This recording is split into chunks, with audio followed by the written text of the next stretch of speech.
Hey all, it's David Ducker coming back at you. And today we'll be talking about what makes a bad RPG. What makes an RPG bad? This is the sister video to what makes a good RPG, where I talked about what people want out of a game. So now I'll talk about what people don't want out of a game. And like the previous video, there's two facets. There's the generic toolbox, and there's the specific campaign setting. So what do people not want out of a generic toolbox? What they don't want is limited options.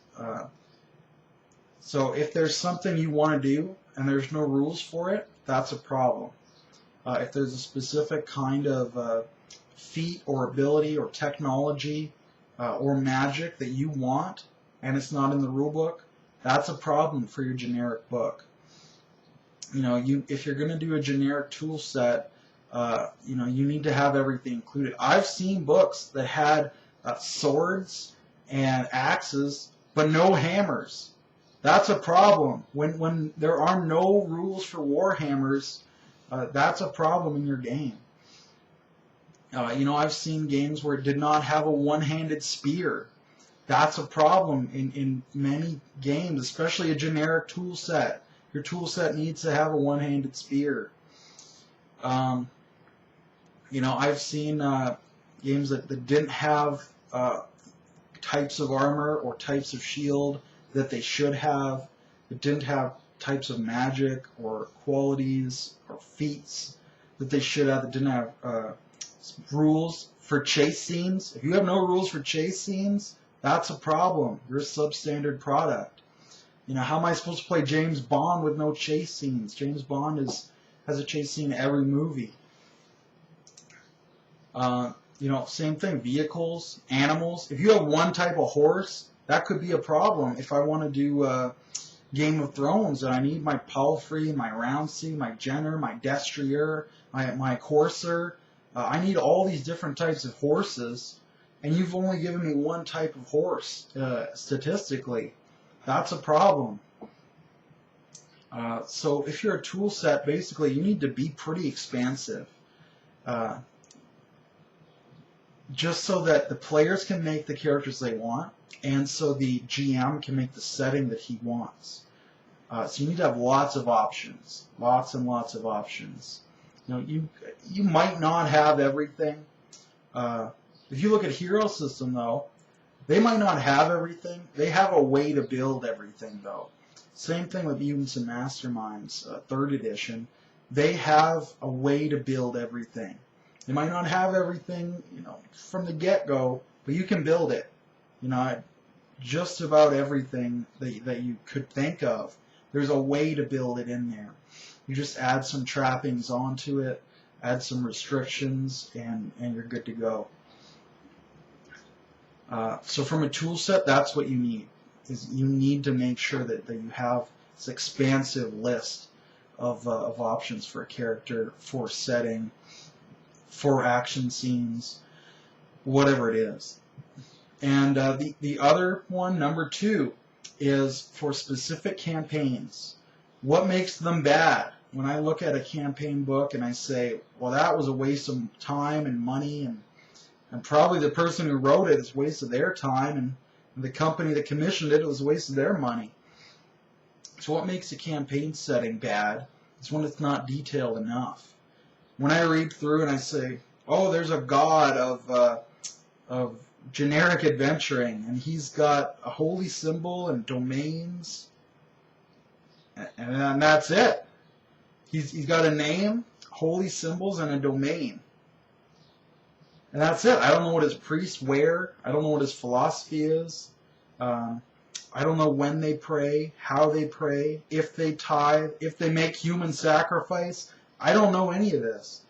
I don't know if they let women join the priesthood, if they perform, midwifery and birth children, if they baptize people. I don't know if they build butter sculptures and watch them melt in the... I know nothing. I bought this book so that I could pick it up, read it, and run it. I bought it so I don't have to do any work.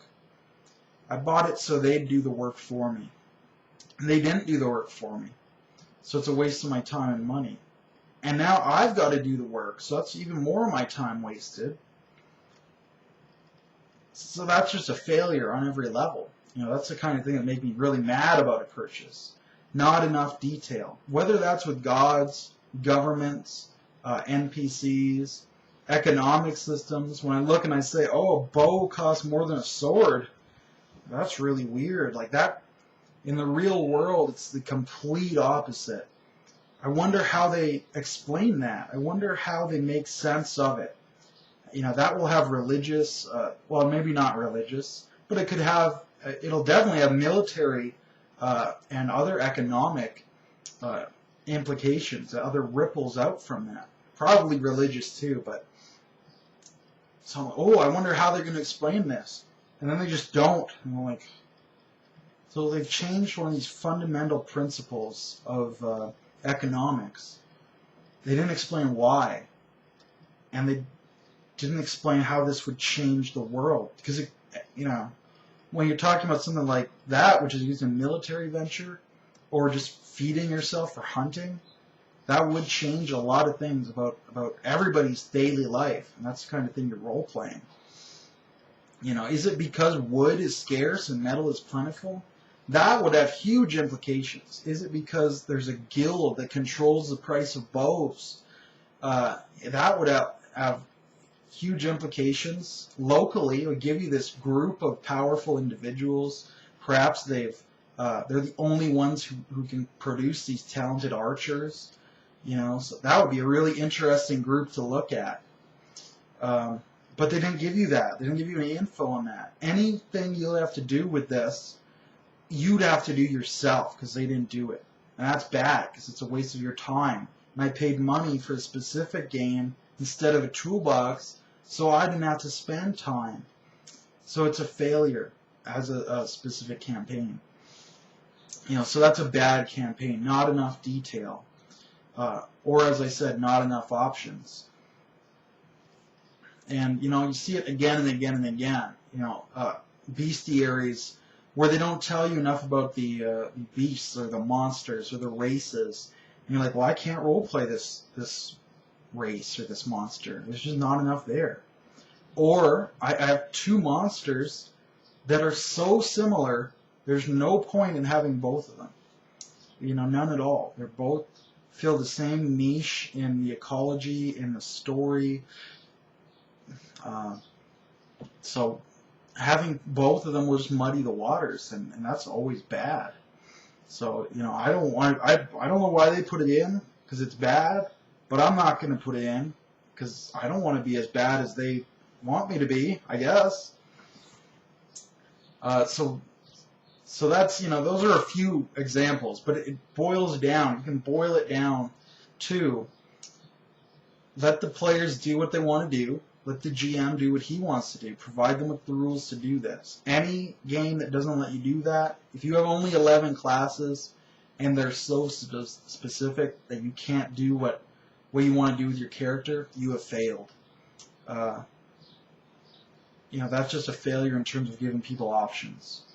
And the other one, if you're a specific campaign setting, but you don't have enough detail to merit, to use, to be role-played. If there's not enough detail for me to role-play in that world, I've wasted my money, because that was your only job, was to give me somewhere to role-play. If you fail to do that, you're a bad campaign setting. So if evokers and necromancers are listed as if they're two different things, but there's no detail on why they're different things, if there's nothing on their philosophy, on their methods, on their garments, on their trappings, on their training, on their history, who's the first necromancer, the great scholar who discovered this school of magic? Who is he? If that's not in there, why did I spend money on this? Because that's something I'm going to have to put in there. So those are my ramblings on bad RPGs. What makes an RPG bad? What is a waste of your time and your money? So again, this is just from a discussion I had on Role Players Anonymous. I was talking to a gentleman, and he wanted me to recommend some things and explain some things about why certain systems were bad. And I thought, I don't want to go through and attack specific systems. I'll attack generically just badness. And if you happen to fall under that blanket, then, sorry about your luck, but you should have tried harder. So I'm going to sign off now. I hope everybody has found some use out of my ramblings, just to avoid yourself pain in the future. But do have a good day. Cheers.